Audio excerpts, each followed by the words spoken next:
En cabinas de la radio con Ollanta Humala Tazo. Sí, muy buenas tardes también a la población de Huancavelica a través de tu programa La Noticia, a través de Radio Cultura, La Fuerza de los Andes, a través de los 106.7 de la FM. Ya como habíamos anunciado, aquí en cabinas de Radio Cultura está el expresidente de la República, Ollanta Humala Tazo. ¿Cómo estás, señor Ollanta? Muy buenas tardes, bienvenido a tu casa, a Radio Cultura, La Fuerza de los Andes. ¿Qué tal? ¿Cómo están? Buenas tardes a Radio Cultura y a todos los oyentes. Muy contento de estar acá en Huancavelica. Estoy recorriendo cada vez que puedo el interior del país. Creo que eso es lo que corresponde a un político, tomar el pulso. Yo voy con mi tensiómetro, mi estetoscopio para medir la presión, el pulso y el corazón al país.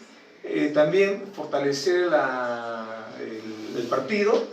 Y también estamos acá para ver las obras que hemos venido haciendo nosotros, que se han concluido, obras que de repente no se han concluido y qué cosa es la demanda de la población en esta nueva gestión, en la actual gestión de gobierno. Bueno, me imagino que ya este sondeo viene ya con miras al 2021 sevillana. Efectivamente, en realidad la gente dice, ¿no? Los políticos solo vienen en época de campaña, entonces yo quiero romper esa racha, esa cultura y quiero venir sobre todo en época de no campaña, ¿no? Y me ayuda porque para formular un plan de gobierno uno tiene que pisar tierra, tiene que conversar con la gente, escucharle y ver cuáles son los nuevos proyectos, ¿no? Por ejemplo, hoy día tienen ustedes la carretera Huancavelica-Lilcay, por ejemplo, ¿no? Ya no la van a pedir. De repente van a pedir la de Huancavelica, Castro Virreina, la que se conecta con los Libertadores, ¿no? Por poner un ejemplo. Entonces uno tiene que saber cuáles son las demandas sociales de la población y no hay mejor manera que viniendo al terreno y no que se la cuenten en Lima. Claro, bueno, usted como político, como expresidente, ¿qué opina de la lideresa de Fuerza Popular, Keiko Fujimori? Su opinión... Bueno, hay varios aspectos para hablar de ella. Lo que yo diría es que es la que está gobernando el país, desde el Congreso de la República, ya que el Ejecutivo es un gobierno en crisis, ha perdido al presidente y ha tenido que el vicepresidente asumir funciones presidenciales. Creo que ha sido injusto la detención preliminar que le hicieron. Creo que no corresponde que le impongan prisión preventiva como están pidiendo. Y lo digo yo de corazón, igual que Nadine, que hemos pasado este abuso del Poder Judicial, porque creo que hay que diferenciar los actos de corrupción de los actos de aportes o supuestos aportes de campaña. En el caso de García y Toledo, que es casos similares, pero separemos, de corrupción. A ver, separemos, no se le toca, bueno, si bien es cierto, bueno, ya el expresidente Toledo está con orden de captura, pero a diferencia de, en este caso, de Alan García no se le toca. Eso es justamente lo extraño, porque acá se está persiguiendo a los partidos políticos, pero por supuestos aportes de campaña, que no es un delito en el Perú, y no es un acto de corrupción. Sin embargo, a García, que está probado que han sobrevalorado obras como la línea 1 del metro, las carreteras binacionales que se han hecho, donde se han descubierto coimas en el extranjero, no lo tocan para nada, ni siquiera tiene impedimento de salir del país, y el señor vive en España, viene y va, ¿no? Entonces eso es lo extraño que está pasando en el Ministerio Público y en el Poder Judicial. Pero volviendo al tema de la señora Fujimori, yo creo que lo que debiera preocuparse ella en el largo plazo es su relación con el señor Joaquín Ramírez, aportante de su partido, porque el señor Joaquín Ramírez sí tiene investigaciones, que no sé en qué van, pero investigaciones sobre lavado de activos producto o sobre temas de narcotráfico. Eso sí es distinto, ¿no? Entonces, lo que yo te diría además es que estamos viviendo una crisis entre el gobierno y el Congreso, entre el Ejecutivo y el Legislativo. Esto está haciendo de que el país en realidad se esté paralizando, donde los medios de comunicación en Lima básicamente están en esta pelea, en esta confrontación, pero no estamos viendo qué están pasando con las obras en el interior del país, no estamos viendo el tema de la ejecución presupuestal. Para darle un ejemplo, en la gestión de gobierno nuestra, el promedio de ejecución presupuestal del gobierno central era más de 90%, llegamos a 92%. Y con la nacional, incluyendo las regiones, estábamos en 80 y tantos por ciento. Este gobierno no llega ni siquiera a 50%. ¿Qué quiere decir esto? Que no están gestionando, no se está haciendo obras en las regiones del país. ¿Por qué? Porque no tienen los gobiernos regionales la capacidad de hacer gestión, porque el gobierno tampoco está apoyando, porque el gobierno está entretenido en pelearse con el Congreso o con el Ministerio Público. Lo otro que está pasando, que estoy viendo, es que a raíz de este proceso electoral, como se están renovando todas las autoridades, salvo excepciones de autoridades electas hoy día, que hayan tenido experiencia de gobierno regional, podrían tener una buena ejecución el próximo año. Pero en la mayoría, la ejecución presupuestal se va a caer porque ahora ningún gobernador regional está firmando nada. Todo está paralizado, porque están para entregar al siguiente y nadie quiere meterse en un problema. Ahora, ¿por qué la discusión y el no va- entrante, perdón, va a demorar en asentarse en la región. Por lo tanto, el próximo año también la ejecución presupuestal va a ser baja. Pero claro, ahora, en este caso, su partido recibió algún financiamiento en este caso, de Brasil, Venezuela. No, ya lo hemos dicho, y hasta ahora lo de Venezuela es del año 2006 y siguen con la cantaleta. A pesar de que han hecho declarar al expresidente Kuczynski, al expresidente Toledo, que en su momento dijeron eso, ante la Fiscalía han dicho la verdad y han señalado que eso no ha habido. Sin embargo, la Fiscalía sigue denunciándonos por eso. Y en el tema de Brasil lo hemos señalado, nosotros no hemos recibido esos aportes de campaña, ¿no? Pues es una contracampaña. ¿Perdón? Es una contracampaña. ¿Se puede entender así? Es una persecución política, porque a nosotros no nos están acusando de actos de corrupción, nos están acusando de algo que es legal, que es el aporte de campaña, ¿no? Entonces, como el aporte de campaña es legal, lo que hace la Fiscalía es una especie de ficción jurídica y lo convierte en un lavado de activos. Y con lavado de activos nos han metido a mi esposa y a mí por detención preventiva, pidieron 18 meses y casi hemos estado 10 meses. Nos han incautado nuestra casa. Y yo no le deseo la cárcel a nadie, pero en el caso de la señora Keiko, solo ha estado 8 días, no le han tocado a su esposo que está investigado, no le han tocado a su casa, etcétera, ¿no? Entonces hay un trato desigual, hay un doble rasero de la justicia. Pero aún continúa la investigación. La investigación continúa y la investigación debe continuar en libertad. Acá en el Perú tenemos la cultura de meter presos para investigar y cuando debe ser al revés, ¿no? Te investigan para ver si mereces estar detenido o no. Recuerda que en 2021, en este caso, su rival político es Keiko Fujimori. Bueno, yo todavía no estoy candidateando, pero imagino que ya si usted viene a medir el termómetro, cómo se comporta la población contra el partido de Ollanta, me imagino que ya es con miras a las elecciones. Es que el partido sí tiene que hacer trabajo político, el partido sí se va a presentar a las elecciones nacionales. Recién vamos a evaluar el 2020, o sea, de acá poco más de un año, cómo hacer la organización y la presentación de candidaturas, ¿no?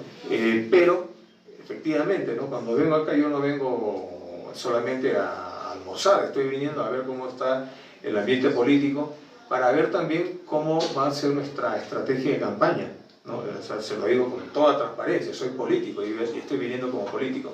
¿Es injusto entonces para Ollanta Humala lo que han hecho contra Keiko Fujimori? A ver, fíjese, yo creo que la señora Keiko Fujimori está, con el poder que ha tenido hoy en el país, ¿no? Nos ha llevado a una confrontación, ¿no? Con el Ejecutivo. El que está gobernando el país es la señora Keiko Fujimori, eso no me cabe la menor duda. Lo está gobernando y se ha dado el lujo de tumbarse un presidente, ¿no? Y ha entrado en confrontación con el siguiente presidente, ¿no? Y blinda funcionarios del Estado y pone leyes que antes había rechazado, ¿sabes? Y está destrozando su bancada por sus propios errores y las propias contradicciones que está planteando. Entonces, eso por un lado, ¿no? Entonces, políticamente ella está enfrentando, está cosechando lo que sembró. En el tema judicial, yo no conozco el caso de ella. Simplemente cuando se me pregunta específicamente si merece o no merece que la detengan, yo no le deseo la cárcel a nadie y creo además de que creo en la presunción de inocencia. ¿no? Y que el proceso debe llevarse en libertad, porque llevar un proceso detenido estás limitado para defenderte. Señor Ollanta, con respecto a Antauro Humala, su hermano, se está voceando que va a candidatear en 2021. ¿Sabe algo? ¿Conoce? La verdad, no sé nada, no hablo con él desde el año 2005, o sea, hace 13 años que no hablo con él, ¿no? Como ustedes saben, es de público conocimiento, hay una división familiar, ¿no? Son dos líneas políticas distintas, ¿no? Él tomó un camino, yo no he tomado ese camino, y tiene todo el derecho de postular, ¿no? Yo creo que tiene todo su derecho. No. Bueno, iniciamos con lo que usted vino a Huancavelica. Se debe su visita para, aparte del termómetro que va a hacer, seguramente para recordar a la población todo lo que, en este caso, su gobierno hizo por Huancavelica. Ya lo ha mencionado, las carreteras, Imperial Pampas, Huancavelica, Lircay, ¿no? Ahora también se han hecho carreteras, ¿no? Mariscal Cáceres, Acobamba, ¿no? Paucará, Acobamba. Bueno, la población aún lo recuerda, y también seguramente usted, Ollanta Humala, recuerda que un gran porcentaje de Huancavelica tenía un apoyo, ¿no? Claro, ha apoyado a Ollanta Humala. Yo no tengo otras palabras que no sean de agradecimiento a Huancavelica, o sea, el bastión nacionalista ha sido el sur, ¿no? Y pretendemos que siga siendo así. Y hemos cumplido casi todo, algunas cosas de repente no hemos podido cumplir por falta de tiempo, etcétera, pero acuérdate de que Huancavelica, cuando llegamos al gobierno en el 2011, solo tenía el 23% de carreteras de responsabilidad nacional asfaltadas. Se las hemos dejado en un 97%. Le hemos dejado el proyecto de red dorsal de fibra óptica que inauguramos en Huaytará, y debe estar avanzando. Ya yo no estoy midiendo eso porque no soy gobierno, pero imagino que hay muchas provincias y distritos que hoy día tienen internet con la gestión de gobierno. También creamos un Ministerio de Desarrollo y Inclusión Social, el MIDIS, y creamos a través de los más conocidos están pues Beca 18, todo el Sistema Nacional de Becas, ¿no? Que dimos en Huancavelica más o menos 5.000 becas, y a nivel nacional hemos dado 100.000 becas. ¿Cuántas becas está dando este gobierno al año? A nivel nacional 1.800, a Huancavelica no sé cuántas les tocará.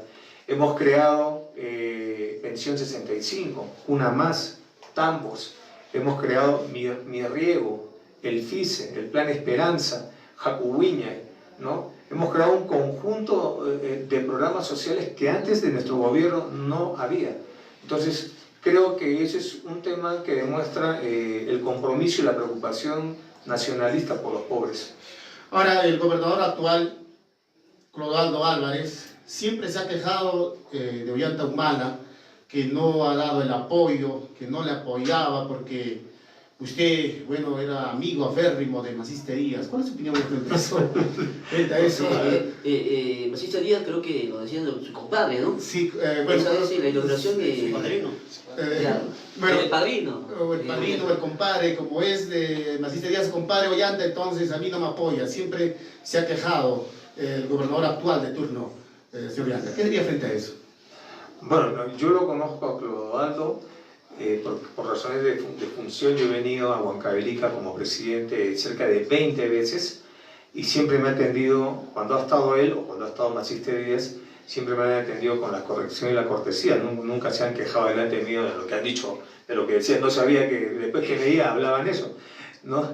Además, creo que yo no creo de Clodoaldo que haya dicho eso, porque yo no creo que una persona se queje de lo que hace o no hace. O sea, yo no me quejo de mi trabajo, yo me siento orgulloso de lo que yo he hecho, de mi trabajo, y no me quejo si me apoyaron o no me apoyaron en el Congreso, en los poderes. Pero más allá de eso, le doy cifras, porque al final goles son amores, ¿no? Una cosa es lo que tú le puedas decir a tu enamorada, y otra cosa es si le planteas matrimonio. Son dos cosas distintas, ¿no? Entonces, yo te digo goles, en goles te digo, cuando García, en el gobierno de García, invirtió en Huancavelica aproximadamente 1.700 millones de soles. Nosotros hemos invertido algo de 4.800 millones de soles en Huancavelica, sin distinguir quién es el presidente regional, si es fujimorista, si es aprista, si es de izquierda, de derecha, de centro, de sur, de lo que sea. Era la autoridad del pueblo y yo la respetaba así. Entonces, Solamente en lo que es transportes y comunicaciones, carreteras, hemos invertido aproximadamente 2.500 a 2.700 millones de soles, solamente en eso, ¿no? Entonces, fíjese el salto abismal de 1.700 a 4.800 millones de soles. Entonces, ¿cómo me pueden decir que no he apoyado al gobierno regional? Recuerdo cuando usted llegaba a Boya, creo, ¿no? Vica, cuando le mencionaban, señor presidente, rasque la olla, y usted decía, ¿dónde están sus proyectos? ¿No? Están panzoncitos los gobernadores y ya pues trabajan, es hora que trabajen y quiero proyectos para darle más plata a Huancavelica, pero aún así, caso contrario, usted como presidente, imagínate hoy estamos, ni siquiera hemos llegado a un 50% de ejecución presupuestal. ¿Qué falta acá, señor presidente? Liderazgo del presidente de la República, liderazgo de las autoridades que han llevado, que son los llamados a ejecutar esto. Yo le digo esto porque administrar el Estado o gobernar no es administrar, y el error que ha tenido este gobierno en sus primeros años ha sido poner en piloto automático y confiar que los ministros van a trabajar y hacer lo que tienen que hacer, y eso no se hace. Como dice el viejo refrán, el ojo del amo engorda al caballo. Entonces el presidente tiene que viajar con los ministros y decir, acá señor ministro, acá quiero la obra, ¿no? Y cuando se escoge un ministro, no se escoge por su cara, por su apellido, sino por un plan. Yo quiero esto, ¿usted está de acuerdo o no lo va a hacer? Sí lo voy a hacer o no lo va a hacer, y de acuerdo a eso se define. Lo otro que hay que hacer es viajar para ver en situ el problema del gobierno regional, porque también hay un problema. La tecnocracia, la burocracia que tienen los gobiernos regionales es deficitaria, porque ganan, pues, ¿cuánto gana un gerente, uno de estos funcionarios? 3.000, 3.500 soles, y están llevando proyectos de 100 millones de soles. Entonces, no está bien. Entonces, muchos de estos proyectos hacemos que nos los pasen al gobierno central para nosotros conducirlos, ¿no? Y de esa manera, al final... Pero la descentralización.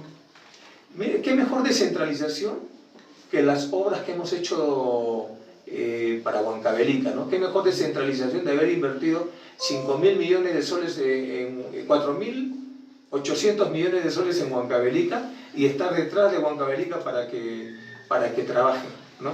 ¿Qué mejor descentralización hemos demostrado? Que gracias a nuestra gestión de gobierno tienen obras que no las tuvo en el gobierno de García ni en el actual gobierno, y no las va a tener este gobierno ya.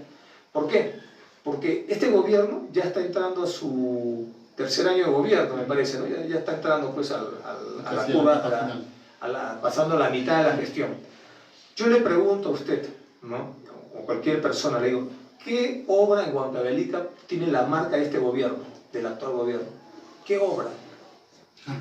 Entonces, entonces, para hacer una obra, lo que usted decía, ¿no? Tiene que haber un proyecto, no es que se me ocurre hoy día una obra y la hago, no, tiene que haber un proyecto. Tiene que pasar todo un recorrido técnico que puede demorar entre medio año a un año o más, dependiendo de la complejidad. Entonces yo le digo, perdida tenga toda esperanza de que este gobierno va a dejar una obra que marque la gestión de gobierno. Entonces, allí se da cuenta, eso es descentralización o centralización, ¿no? Entonces, lo que yo le recomiendo ya al gobierno del presidente Vizcarra es que avance con las obras que le dejamos nosotros, ¿no? Que refuerce los programas sociales. Le doy un ejemplo. Como nunca, lamentablemente, el año pasado la pobreza ha crecido. En nuestro gobierno, a pesar que estábamos en crisis financiera mundial, seguimos reduciendo pobreza a través de una política social creada en el gobierno nacionalista. Muy bien, como ha crecido la pobreza, han crecido los pobres. Y le doy un ejemplo, pensión 65. Nosotros llegamos a coberturar al 100% de todos los adultos mayores de 65 años en extrema pobreza, que eran 560 o 570 mil adultos mayores a nivel nacional. Hoy día, si ha crecido la pobreza, hoy día yo calculo que los adultos mayores extremadamente pobres están en cerca de 600.000. Entonces, ¿qué le cuesta al gobierno aumentar pensión 65 para cubrir a esos? Hay muchos que no perciben. Así es, hemos recibido una queja de un compoblano, acá cerca, ¿no? Y lamentablemente pues vive en condiciones precarias, y no tiene pensión 75. ¿Por qué? Porque simplemente le faltaban algunos documentos que para eso justamente están los facilitadores, a lo que nos llama mucho la atención. Ese es el tema de la humanidad que debe tener el trabajo coordinado entre el gobierno central y el gobierno regional o las alcaldías, porque quién mejor que el alcalde debe saber a qué población le corresponde y a quiénes no les corresponde la pensión 65. Eso lo hicimos, por ejemplo, con el FIS, el Fondo de Inclusión Social Energético, que es un subsidio de 16 soles por cada balón de gas. Nosotros allí no estamos subsidiando el balón de gas, estamos subsidiando al pobre, porque el que no necesita paga lo que cuesta el balón de gas, ¿no? Pero al pobre le estamos subsidiando y le hemos dado unas cocinas. Recuerdo que esa era su bandera de campaña, ¿no? En las anteriores elecciones, ¿no? De Ollanta-Humala, pero ahí se daba a entender de que cualquier ama de casa tenía su balón de gas a 13 soles, si mal no recuerdo. ¿No se cumplió eso? Bueno, sí se ha cumplido en parte porque en 5 años usted no puede bajar, no puede cambiar la matriz energética al gas natural, y obviamente darle a 30 millones de peruanos un gas a ese precio. Pero fíjese... ¿Por qué otros países lo tienen? No conozco un país, salvo... Bolivia es otra realidad. En principio, Bolivia es menos de la mitad de nuestra economía, ¿no? Y tiene contratos muy sustanciosos con Brasil en el tema del gas, y además es una economía distinta, es una economía donde el gas es un recurso nacional, acá no.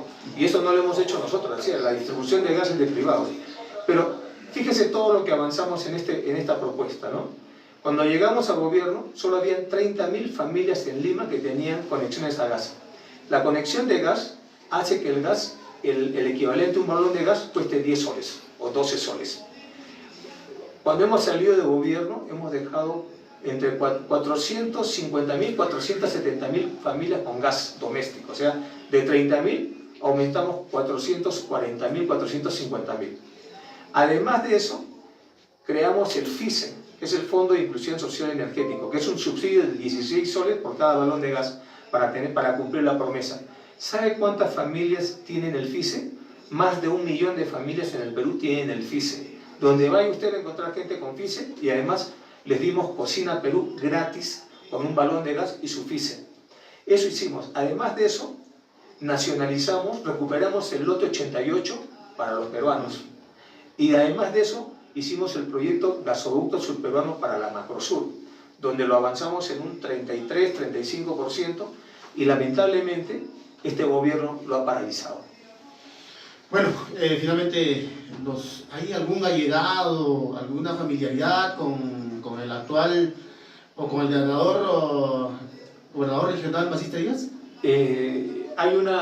Yo tengo un muy buen concepto del gobernador regional, por algo ha sido reelecto por Huancavelica. Candidateó inicialmente a una vicepresidencia cuando íbamos al 2016 a presentarnos a la presidencia, por lo tanto hay una afinidad ideológica, y yo le deseo éxitos en su nueva responsabilidad como gobernador regional. Bueno, el actual gobernador ya electo, ¿no? Ha prometido teleférico, ha prometido más carreteras, turismo, beca 18, ha prometido más hospitales móviles, ha prometido construir cada hospital en cada provincia, ha prometido tantas cosas que para nosotros es un poco difícil. ¿Cree usted que puede ser realidad eso? A ver, para que pueda hacer todo esto debe tener necesariamente el apoyo del gobierno central, ¿no? Yo creo que es muy importante, porque hay obras, por ejemplo, los hospitales, tiene que haber un convenio entre el MINSA y el gobierno regional para que o lo hace el MINSA o lo hace el gobernador regional, ¿no? Nosotros hemos invertido acá en hospitales y siempre llevándonos bien con el gobernador. Cuando el gobernador ha dicho, esto lo hago yo, perfecto, entonces le damos la plata y que lo concurse. Pero siempre le decíamos, gobernador, si usted no puede hacerlo, entréganos la obra, el proyecto, nosotros lo vamos a hacer. Lo importante acá, lo importante para el gobernador regional, es que él tenga listo un portafolio de proyectos. O sea, así como cuando yo fui presidente electo, yo fui elegido en junio, presidente electo, y ya me puse a trabajar hasta el 28 de julio, porque no voy a esperar el 28 de julio recién para juramentar y recién me siento en mi oficina a ver qué hago. No, ya yo conseguí una oficina y desde ahí me puse a trabajar con personal del Estado, llamándolos para que me informen con el partido, para de tal manera que apenas ingresara, tenía ya proyectos listos. Por eso es que en menos de 30 días logramos crear el impuesto a las ganancias mineras.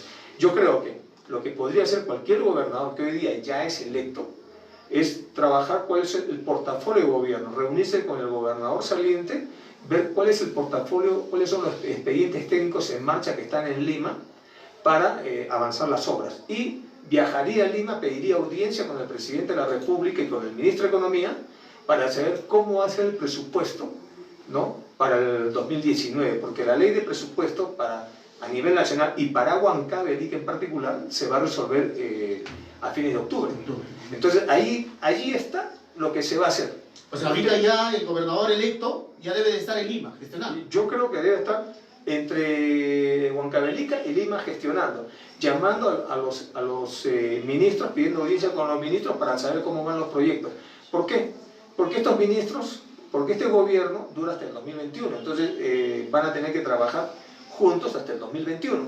Entonces, ¿qué mejor que de una vez trabajar esto de tal manera que a partir del 1 de enero, ¿no?, a partir de que asuman funciones, ya tiene los proyectos y va avanzando y se gana tiempo? Claro, ahora, para ir culminando, ¿qué piensa usted del Congreso liderado por la señora Keiko Fujimori? Imagínense, ¿no? Se bajan fiscales, se bajan jueces, y esto lo ha revelado el WhatsApp de la botica. Yo creo que es un desastre, es una vergüenza este Congreso, es el peor Congreso republicano que yo conozca en mi vida, y tendría que buscar en el libro de historia republicana en Basal, a ver si hay otro Congreso peor que este. No creo, pero puede haber. Pero algo más quiero decirle, ¿no? El problema acá es el bloque del Fujimorismo con el APRA. Son dos partidos que tienen una historia, una trayectoria de sedición, de conspiración, de tumbarse presidentes. Acuérdense a Belaúnde en su primer gobierno y tantos presidentes que se han tumbado, ¿no? En el 30, en el 40 iban las huestes aprietas y entraban con revólver en mano al Congreso. Entonces, oficio no les falta, ¿no?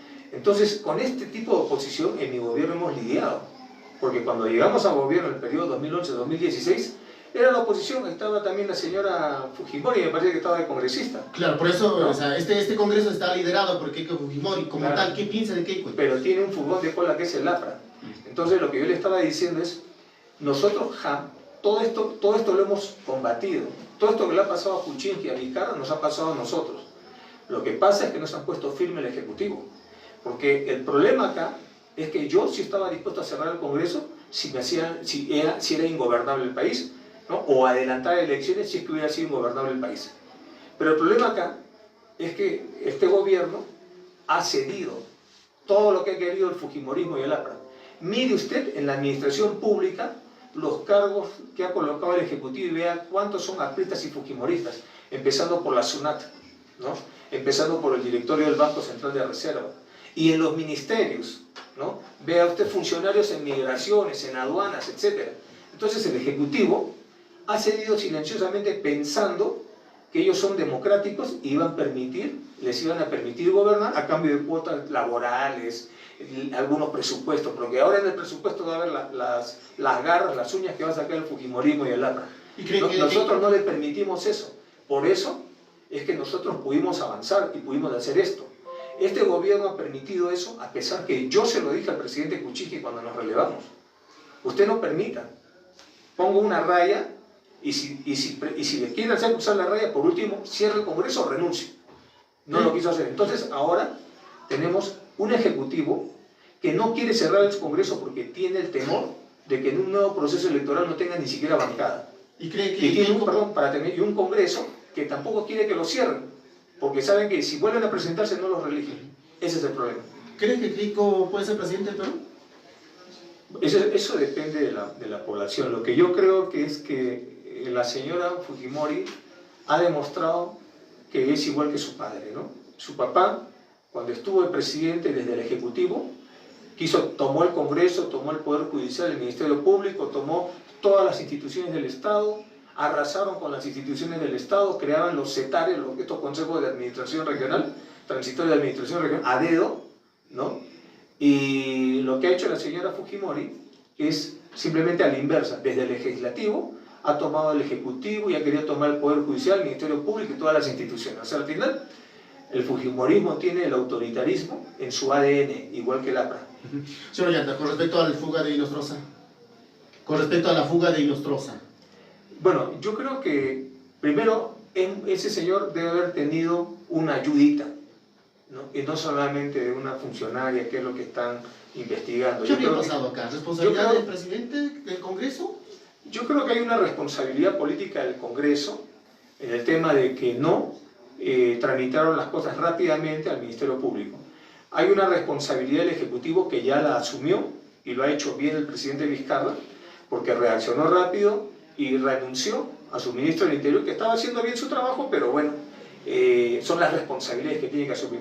Pero el tema de fondo acá es que este señor Inostroza pertenece a una organización criminal donde hay políticos, donde hay funcionarios del Ministerio Público y Poder Judicial, y que a nadie de ellos les conviene que Inostroza hable. Entonces, obviamente, su ausencia en el Perú beneficia a mucha gente, pero menos a la verdad. Entonces, cuando yo he tenido este tipo de situaciones, como fue el caso de Orellana, Oropesa, Caracol, ¿no? Delincuentes prontaviados, ¿no? Yo los he traído, Martín Belaúnde también de Bolivia, los hemos traído, pero no por la vía de la extradición, porque la extradición va a durar como 1 o 2 años, ¿no? Nosotros lo hemos traído por la vía de la expulsión, que eran días nada más, ¿no? Eso permitió rápidamente la recaptura de esta gente y ponerlos en la justicia. Ahora, han optado, el gobierno, el Ejecutivo ha optado por la extradición. La extradición va a durar 2 años.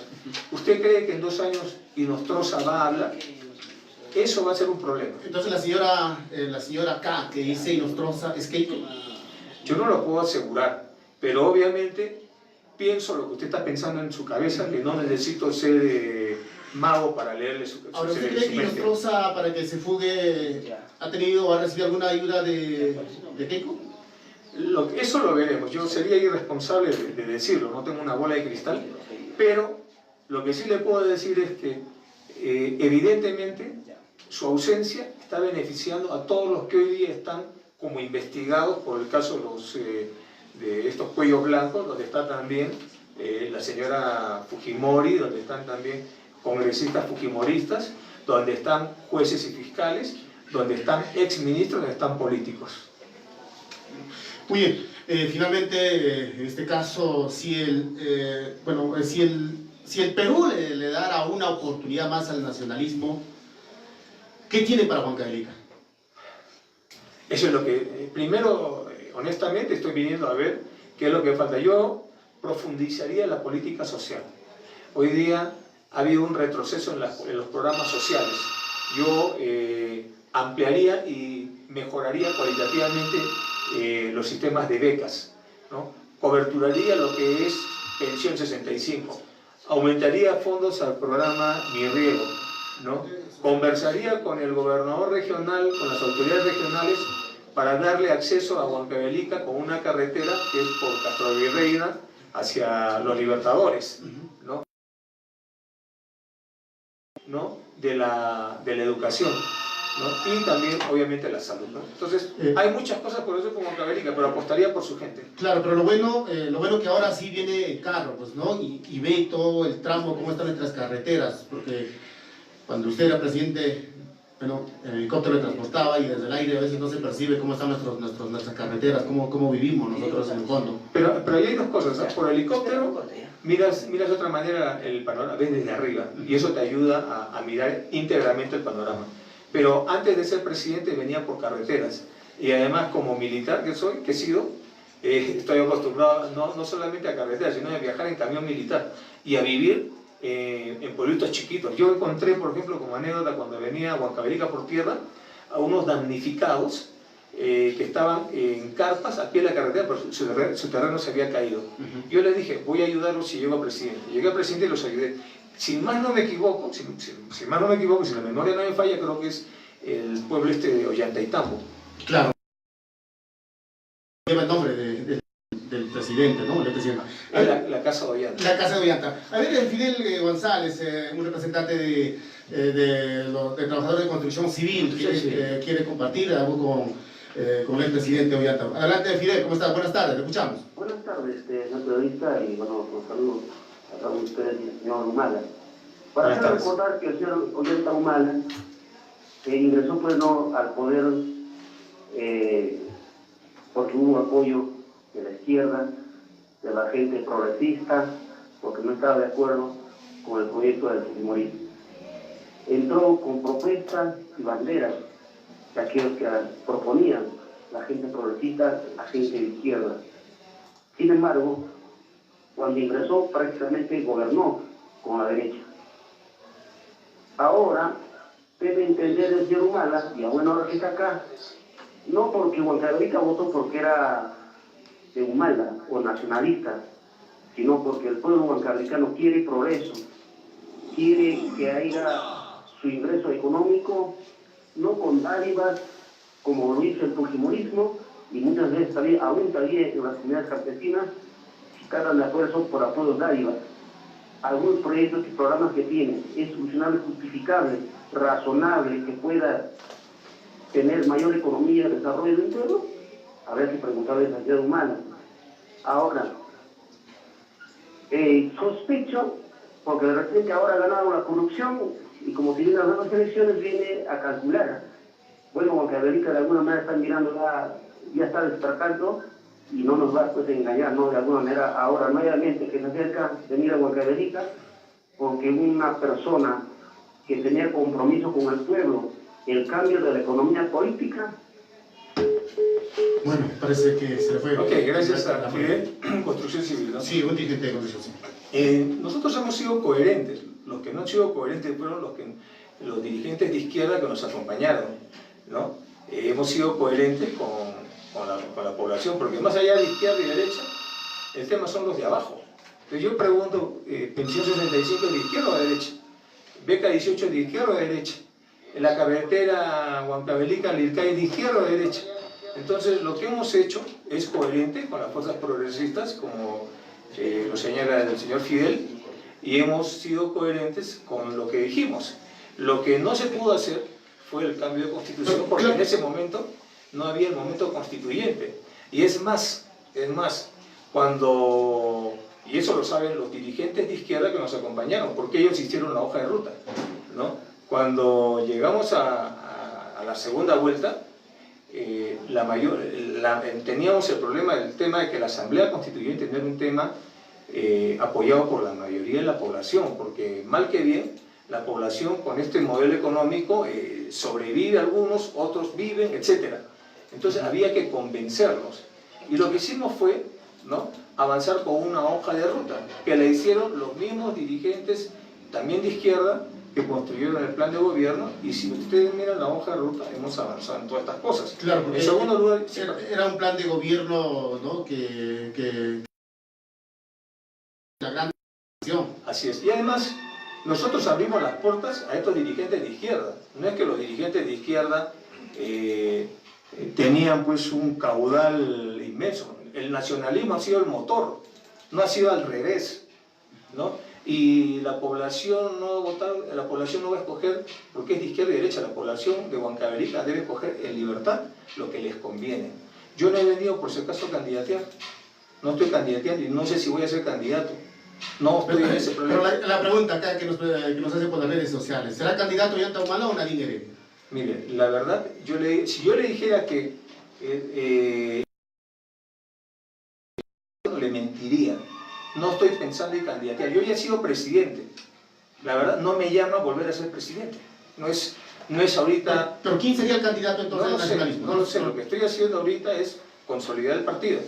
Lo que estoy haciendo ahorita es cuidar a mi familia, que durante 10 meses mis hijos menores han estado privados de su padre y su madre. Y lo que estoy haciendo ahorita, ¿no?, es defenderme judicialmente, y lo que estoy haciendo ahorita es ver qué cosa es lo que está pasando en Huancavelica, cómo está avanzando Huancavelica. Eso es lo que estoy haciendo, nada más. No he venido a pedir votos de nadie. Ahora, solamente he venido a conversar y escuchar. Bueno, ¿cuál será su... ¿Nos visitará de repente más adelante o o va a recorrer todo el Perú?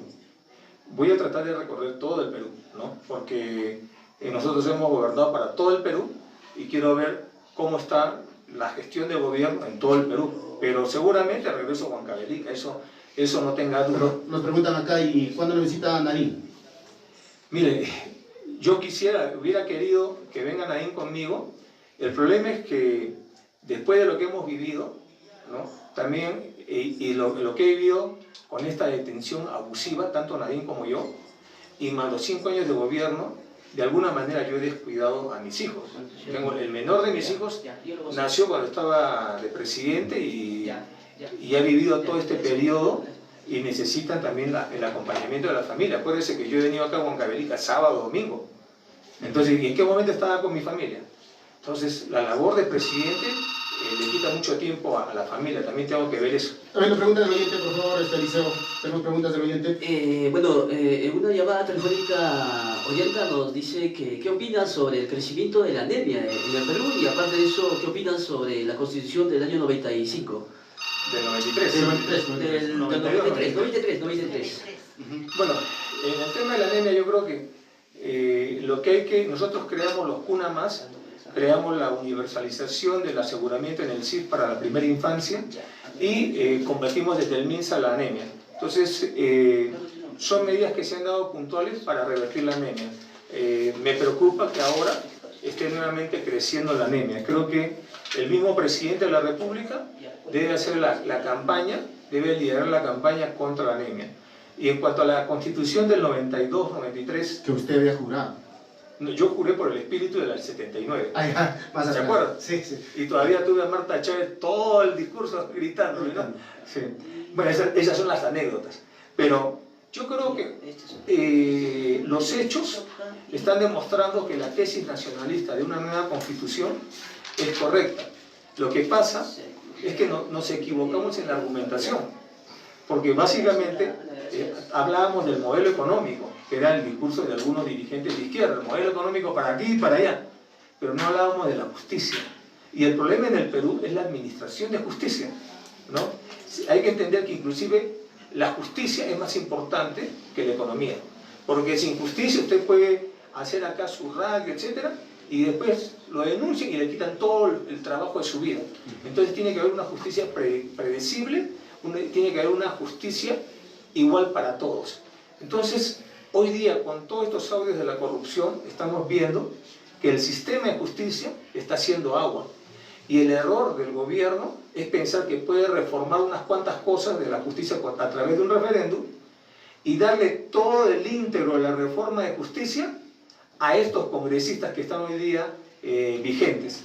Entonces, lo que nosotros planteamos es una asamblea constituyente, una convocatoria a nueva constitución a través de una asamblea constituyente. Otra pregunta. Eso hubiera querido yo tenerlo, este momento que se está viviendo en el país, siendo presidente, porque yo se hubiera convocado en esas situaciones la asamblea constituyente. Otra llamada y otra pregunta. Oyenta nos ha llamado de la nación de Chauja, de Yauli, aquí a la radio, y la señora Ana Taime Palomino hace su pregunta sobre la distritalización de Chauja y la seguridad de la alimentación. Es la única radio, señor Mala, que llega, digamos, todo Chopja y Yauli. Ah, bueno, un fuerte abrazo. No, nos llega. A Chopja y Yauli. Ha creado, sobre todo en la zona del Brain y Huancavelica, es un beneficiario de esta distritalización, ¿no? Lo que pasa es que en este gobierno no se están creando nuevos distritos, usted conoce un nuevo distrito. En mi gobierno se han creado entre 35 o 40 nuevos distritos, particularmente en la Amazonía y en el Brain. ¿Por qué no se quiere crear nuevos distritos? Porque un distrito es un pliego presupuestal aparte. Ese es todo el problema, ¿no? Entonces, por eso hay esa resistencia, ¿no?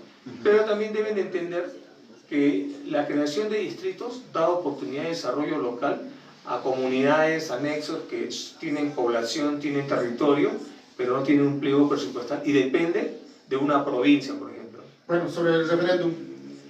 Yo creo que es una medida correcta, pero insuficiente. ¿Por qué insuficiente? Porque, ¿qué te resuelve el referéndum? Después del 9 de diciembre, ¿qué va a resolver para Huancavelica el referéndum? ¿Qué de concreto? Bueno, por lo menos se quiere cerrar el Congreso. Es lo que piden todos los huancavelicanos. El referéndum no va a cerrar el Congreso, es justamente al revés. El referéndum está legitimando el Congreso. Porque ¿quién va a aplicar el referéndum? Estos congresistas. En la Asamblea Constituyente sí prácticamente se cierra el Congreso, porque son constituyentes electos ahora por ustedes los que van a hacer la nueva Constitución. Pero lo que han planteado acá, en el referéndum, son 4 reformas. Y sobre esas 4 reformas lo van a aplicar el Congreso. Y además, lo que no está en el referéndum y lo tiene que ver con la reforma de justicia, lo van a hacer estos congresistas, Becerril y compañía. ¿Eso es lo que ustedes quieren? ¿Y usted qué le diría en estos casos, Juan Carlos? ¿Cómo? ¿Usted qué le diría a los congresistas actuales? ¿A qué? Usted como nacionalista, ¿qué le diría a los congresistas actuales? Yo creo que deben de hacer política.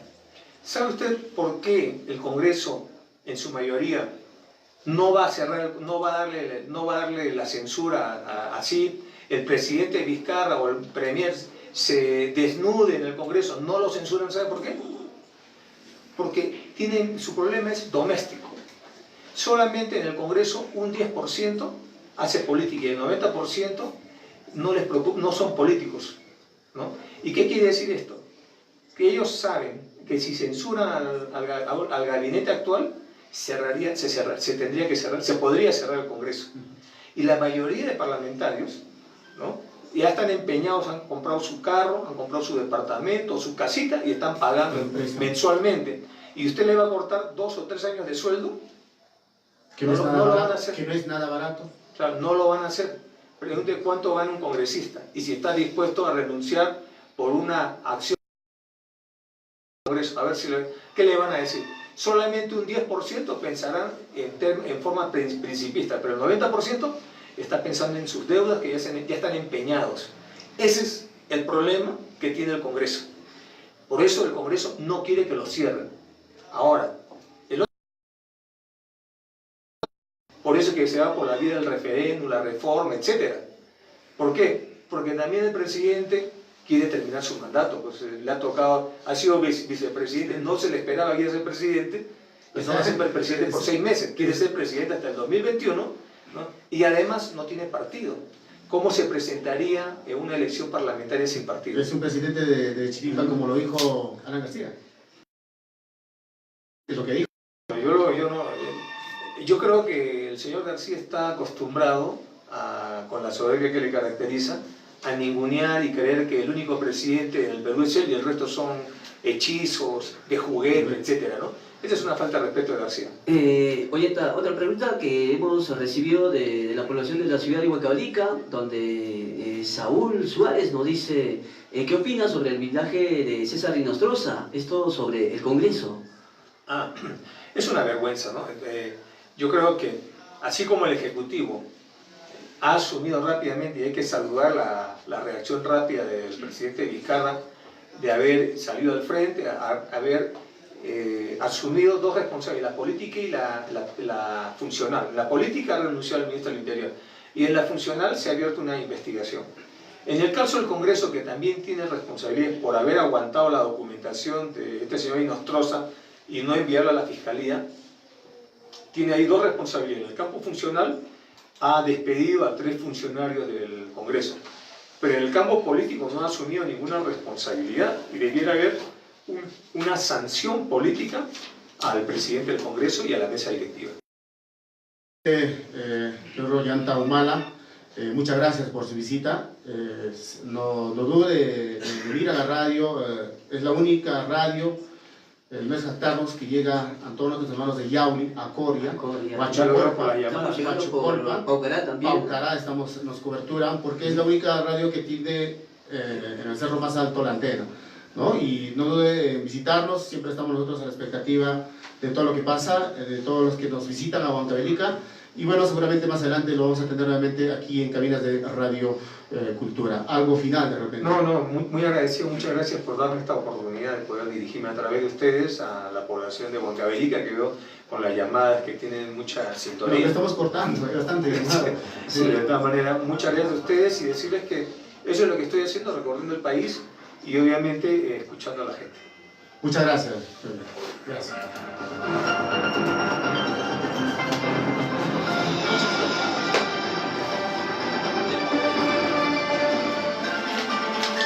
Contactos con la noticia al 067 45 41 80 o al número 988 04 35 76. Estamos presentando la noticia.